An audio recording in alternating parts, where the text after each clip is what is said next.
Salutare băieții! Am spus să fac un clip cu Veima, da?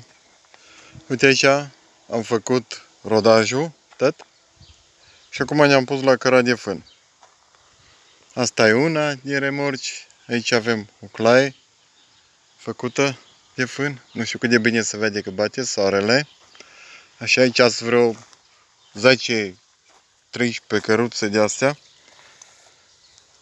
12 cai, diesel, cu diferențial.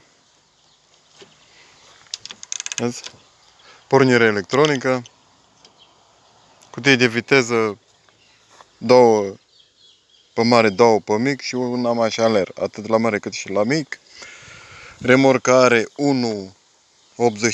lungime și are 85 lățime.